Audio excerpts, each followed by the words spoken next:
Hello guys, welcome back to my channel. അപ്പോൾ ഇന്ന് നമുക്ക് ഇന്നത്തെ ഒരു ലഞ്ച് പ്രിപ്പറേഷൻ നോക്കിയാലോ. അപ്പോൾ ഇന്ന് പരിപ്പും മുരിങ്ങയിലയും പാടെ കറിയാട്ടോ വെക്കണത്. അപ്പോൾ അതിനായിട്ട് കുറച്ച് പരിപ്പും ചെറിയ ഉള്ളിയും വെളുത്തുള്ളിയും പച്ചമുളകും മഞ്ഞൾപ്പൊടിയും പാടെ നല്ലോണം വേവിച്ചു. ആ വെന്ത് വന്നതിലേക്ക് മുരിങ്ങയില ഇട്ട് നല്ലോണം തിളപ്പിച്ചിട്ട് തേങ്ങയും ചെറിയ ജീരകവും പാടെ അരച്ചിട്ട് അതിൻ്റെ അരപ്പ് ആ തിളച്ച് വന്ന മുരിങ്ങയിലേക്ക് ഒഴിച്ചിട്ടോ. അപ്പോൾ അതൊന്ന് ജസ്റ്റ് ഒന്ന് തിള വന്ന ശേഷം നമ്മൾ ചീനച്ചട്ടി വെച്ചിട്ട് കുറച്ച് വെളിച്ചെണ്ണയും ചെറിയുള്ളിയൊക്കെ ഇട്ടൊന്ന് ജസ്റ്റ് ഒന്ന് വാട്ടിയെടുത്തിട്ടോ.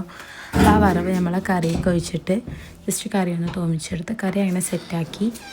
പിന്നെ അടുത്തത് നമ്മൾ ചെയ്യാൻ പോണത് മുരിങ്ങയിലയും കൊണ്ട് തന്നെ ഒരു ഉപ്പേരി ഉണ്ടാക്കാമെന്ന് വിചാരിച്ചിട്ടോ. അപ്പോൾ ഉപ്പേരി ഉണ്ടാക്കുകയാണ്. അപ്പോൾ അതിലേക്ക് കുറച്ച് ചെറിയുള്ളിയും വലിയുള്ളിയും വെളുത്തുള്ളിയും പച്ചമുളകുമാണ് ജസ്റ്റ് ഒന്ന് വാട്ടി കൊടുത്തിട്ടോ. എന്നിട്ട് നമ്മൾ കഴുകി വെച്ചിരുന്ന മുരിങ്ങയില അതിലേക്ക് ഇട്ട് കൊടുത്തു. എന്നിട്ട് ജസ്റ്റ് ഒന്ന് ഇളക്കി കൊടുത്തിട്ട് കുറച്ച് ഉപ്പിട്ട് ഒന്ന് അടച്ച് വെച്ചൊന്ന് വേവിച്ചിട്ടു. അപ്പോൾ അതിന് വെള്ളം വന്നിട്ട് ജസ്റ്റ് ഒന്ന് വെന്തിട്ടു. അപ്പോൾ അതിൻ്റെ വെള്ളമൊക്കെ പോയി ഡ്രൈ ആയ ശേഷം നമ്മൾ മുരിങ്ങയില ഉപ്പേരി ഇവിടെ റെഡി ആയിട്ടോ. ഇനി അടുത്തത് നമ്മൾ ചെയ്യാൻ പോണത് മീൻ പൊരിക്കട്ടോ. സൈഡ് ഡിഷായിട്ട് എന്തെങ്കിലും വേണമല്ലോ, അപ്പോൾ അതിന് വേണ്ടി മീൻ പൊരിക്കുകയാണ്. അപ്പോൾ എല്ലാവർക്കും അറിയണ പോലെ തന്നെ കുറച്ച് മുളക് പൊടി മഞ്ഞൾപ്പൊടി ഇട്ട് മീനിലൊന്ന് മസാല ജസ്റ്റ് ഒന്ന് പൊരിച്ചെടുത്തു.